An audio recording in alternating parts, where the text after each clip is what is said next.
All right, how's it going there, folks? Welcome back here to a Sunday night update. It is the Earthmaster out here, about 11:33 p.m. California time, March 24th, 2024. Latest activity here on the Earthquake 3D globe shows a 2.0 out around the big island of Hawaii there in the Central Pacific. Let's go ahead and check out space weather activity here real quick, because a lot of folks wondering, what's going on? Are we going to see some auroras tonight or not? Well, unfortunately, I do have some bad news for that.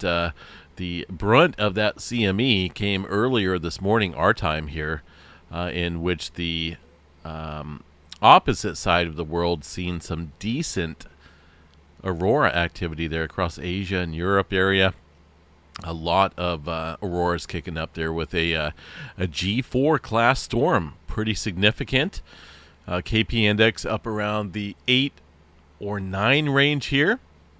Looking at some of these models do show some indicated issuances of KP index of 9. That's quite the severe geomagnetic storm. Unfortunately, at least for us over here, we did not get to witness any of those auroras. And since then, things have calmed down. Not really calmed down, but they've taken a turn for the stabilization, I guess. When it comes to the BT-BZ component here, it's very dependent on a southward pointing tilt that allows the solar wind stream to flow in and create these auroras. Unfortunately, this was the event this morning when we've seen the G4 conditions on the opposite side of the globe. Since then, things have hugged up tight on the northern section here, the BZ North. And that is why Kevin here, that runs the solarham.net site, has a big old thumbs down. Otherwise, we could still be looking at some decent auroras tonight. Unfortunately, that is not the case. It's not going to happen. The current real-time solar wind stream, let's check this out here real quick, is still somewhat elevated. We got density coming in here. The speed of the solar wind is still up there around, the latest one looks like it's just below 700 kms per second. But we still have speed, we still have density, temperature up there as well. Unfortunately, we're looking at a solid BZ North here above this line. So we're not going to see any auroras tonight. It doesn't look like it. So obviously a lot of disappointment going on, because a lot of folks were hoping for some decent auroras here, at least here in the States. That did not take place. The CME that came upon us came in quicker than expected. And, it just happened that we were on the sunlit side of the Earth when it came in. And it kind of closed up afterwards, as far as the potential for the auroras. So, that, unfortunately, folks, I don't think we're going to see anything overnight. Very quiet conditions right now prevailing because of that BZ component pointing north. And that's that. Unfortunately, we can't change it. That's I'm sure a lot of folks were hoping for some auroras out there. I know I would be looking for it. If we had a G4 class storm, that would mean that we're looking at auroras maybe even into northern California. So little disappointment, no doubt. All right, so what do we have for current flaring activity? Now, if you notice here on the solar flare chart, things were crackling with M flares. I think we had about 22 M flares here in the last couple days following that X flare event. Now, the X flare event is right here where the arrow is. That is the culprit that produced that explosion on the sun, the CME that we've seen today, or at least earlier this morning, that's causing all the G4 storming conditions. A lot of M flares. Not too many eruptive events, maybe one right about here or so, but it's hard to say if any of these are going to be specifically geo-effective or not. But on the flares here, we've toned back down a steady line from the M flare category down to the C flare class. And that is due to, well, a little bit of stabilization here between 3615. Now, 3615 is a massive sunspot. Still quite complex. Don't let your guard down. We're getting some complexity growth back here around this center portion of the core. The culprit of the X flare and the subsequent large CME was this area up here north. That still harbors maybe some potential for some CNMs and some M flare activity. But I think right now the main area to watch is going to be this massive sunspot region here. There's another sunspot here just to the south of it that's starting to grow as well. So we'll keep an eye on it. It does look quite active. Overall threat right now is not super big. It has gone down a little bit from about 45% to a 25% chance for X flare. Proton event is still ringing like a bell at 100% there. You can see the protons continuing to have an effect there across the polar regions. Now these are charged protons from the sun that were blasted off from that large X flare that was Earth directed here a couple days ago. That will probably continue here for a couple days. That is not the Aurora forecast. That's just basically radio blackout and whatnot taking place there across the area of those regions. 85% chance for an M flare, C flare at 99% chance. There's the forecast. You know, it's possible we could still see some unsettled conditions out here over the next couple nights, but as long as that BZ component there is pointing north, BZ north, that's bad news. We want to see it towards the south, and that will allow the solar wind stream to flow in. All right. As far as earthquake activity, obviously we got hit with a pretty decent CME, and while it lasted, did we see any major earthquake activity? Well, you know, this is one of those things here where we really haven't. Unlike when we see the when we seen the effect of the proton event here a couple days ago, well, the ongoing proton event, we seen that that earthquake out here around Papua New Guinea, a pretty decent earthquake, that 6.9. That came in just hours after the arrival of the protons from the X flare event. But following this CME activity, we really haven't seen any major activity.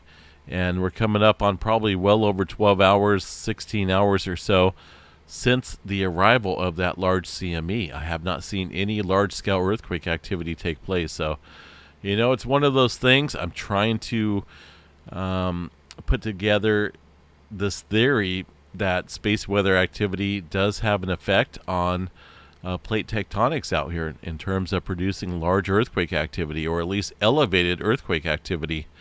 And well, this CME, I think we can scrub it unless we see something large overnight. We'll have to watch that.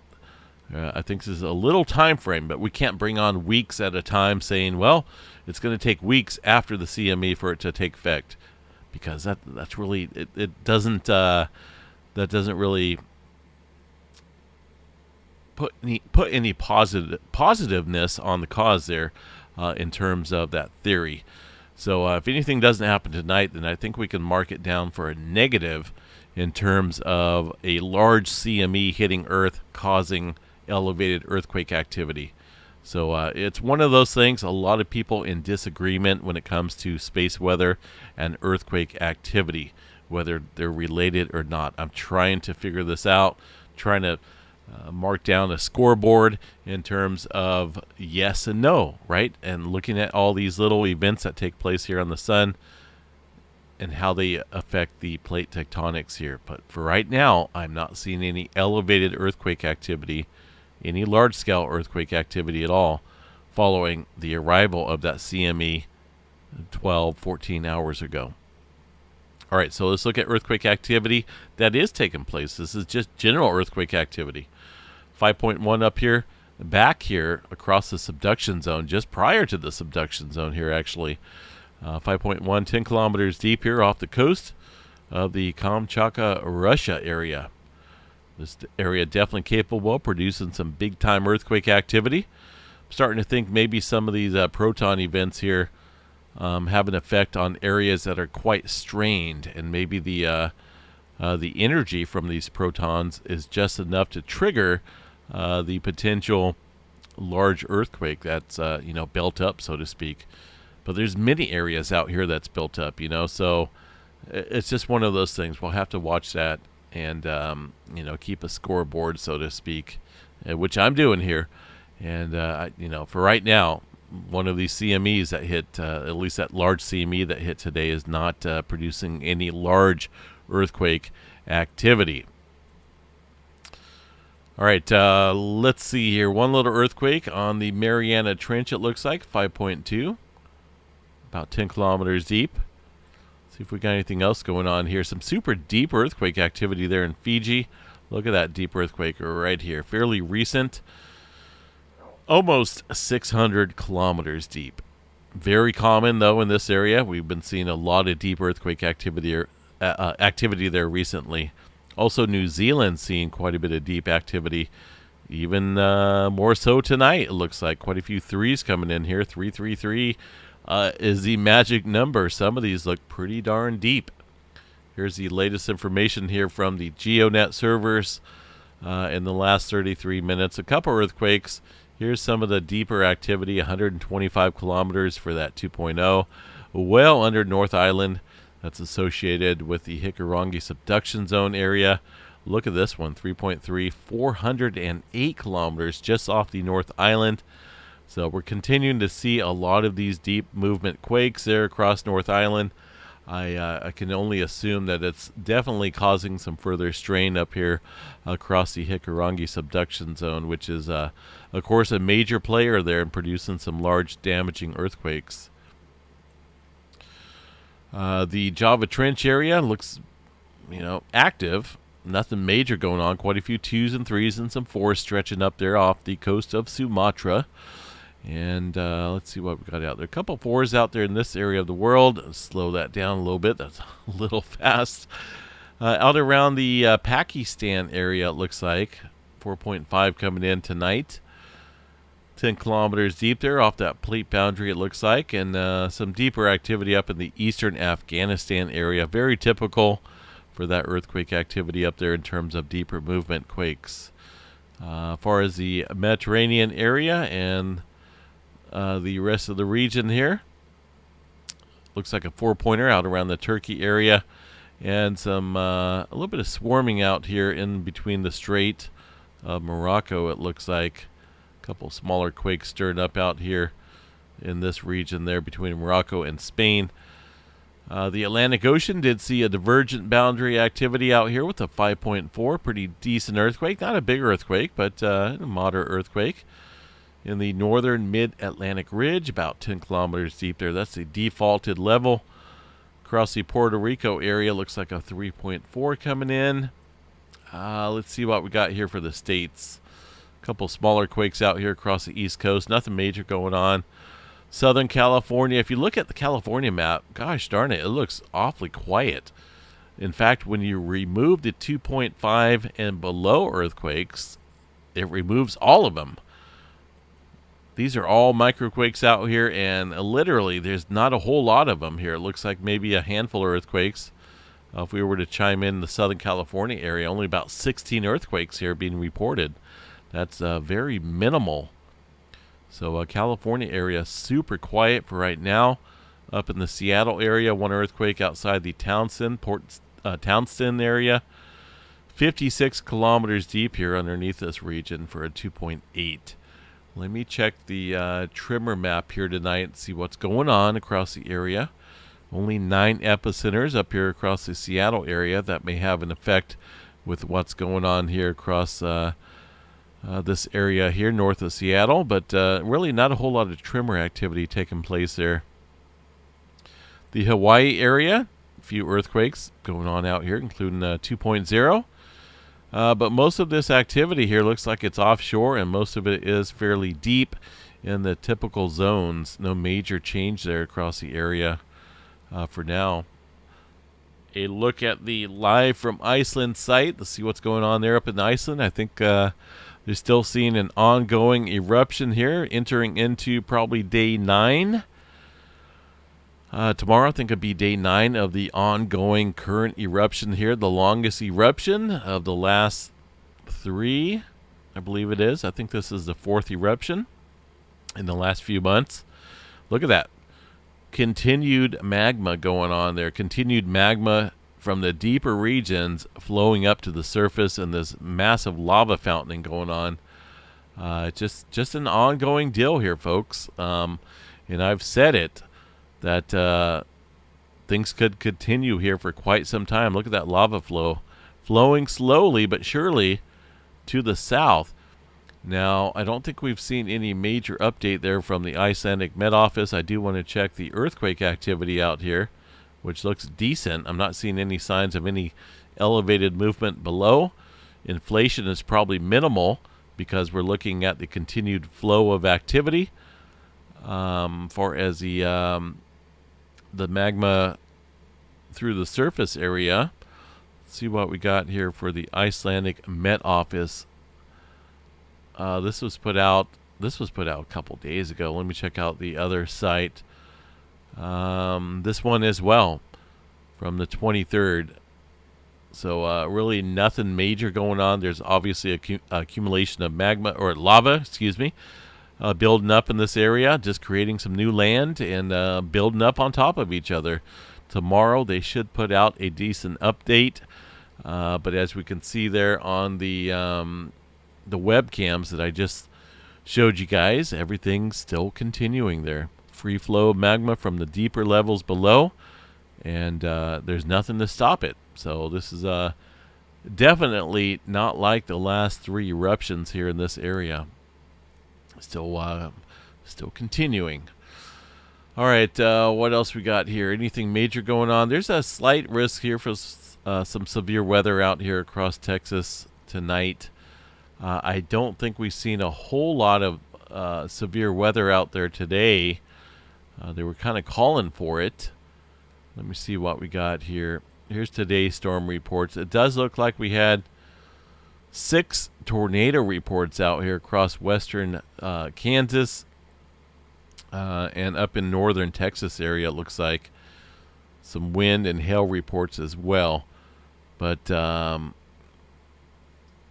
nothing major like they were kind of calling for. So that's kind of good news, right? Definitely good news. Far as the severe weather potential, this is for, double check this, make sure this is for Monday. So this here is for Tuesday, Monday. It's almost midnight here, so this is for a Monday, day 1 convective outlook.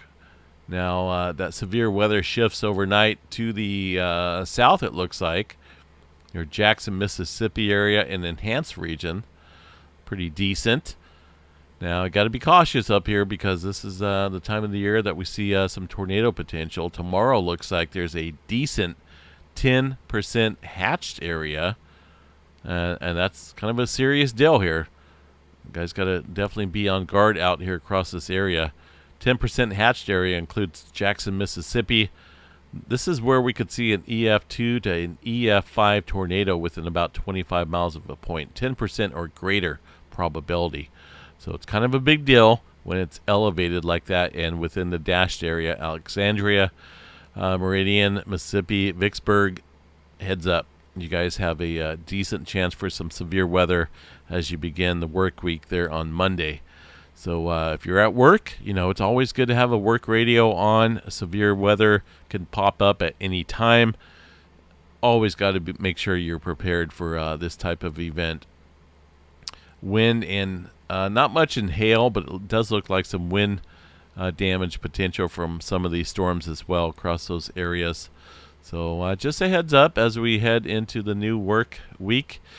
As far as any major setups here across California, there's our storm systems coming in tomorrow for Monday.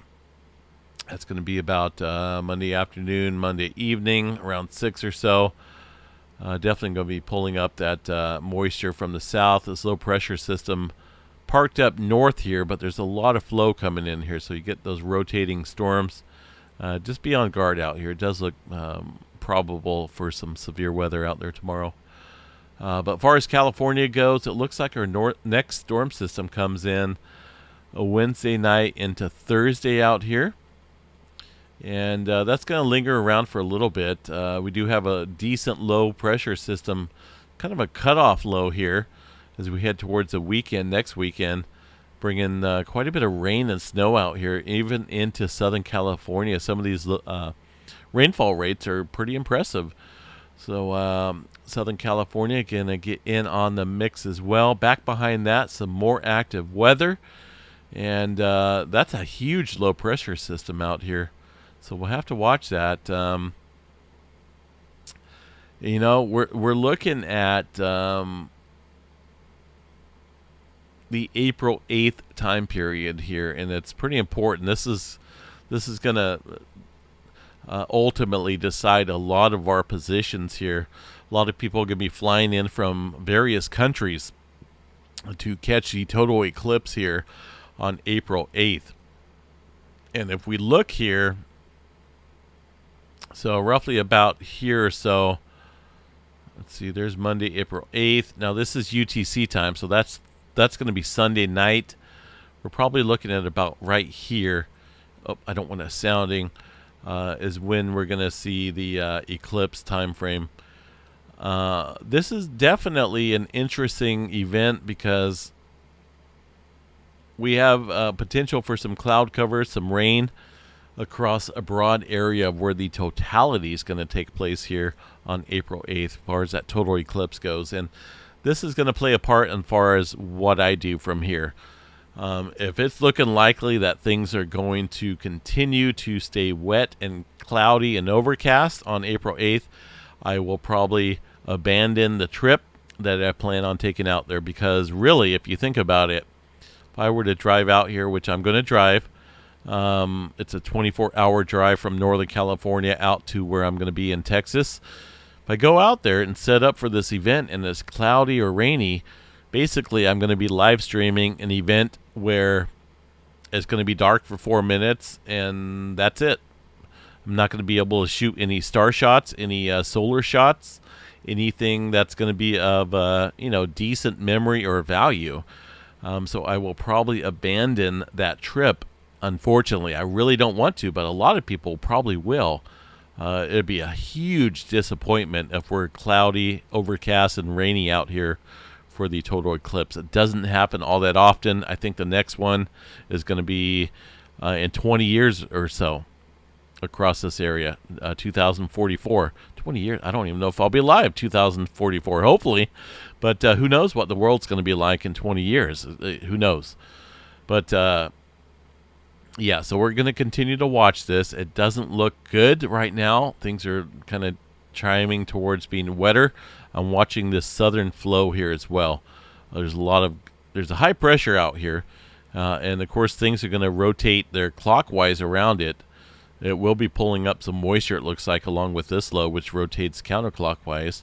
And there's some rain out there, but it definitely will be cloudy out here as well. And that's not good. I'm hoping things change. We'll continue to watch that and see how it plays out. Precipitation out here. Here's the total accumulated precipitation out here over the next several runs up to about April 10th. California, West Coast, getting some decent rain, it looks like, for sure. In fact, it looks quite wet out here across the majority of the country, and that's good news, right? We want to keep the drought at bay. We don't need any drought conditions out there anywhere. So the more rain, the better, I think, anyway.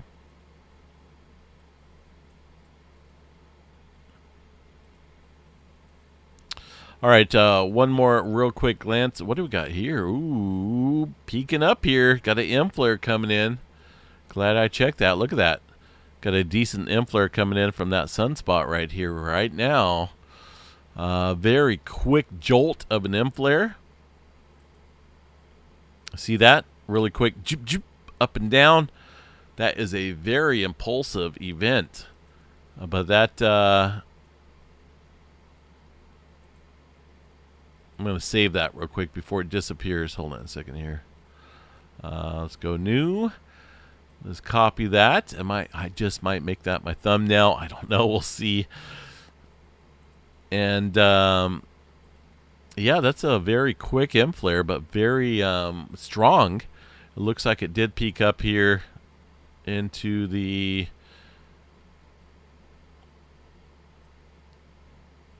M4.4 range. It's just a really quick jolt of an M flare. So, and that's coming off of 3615 here.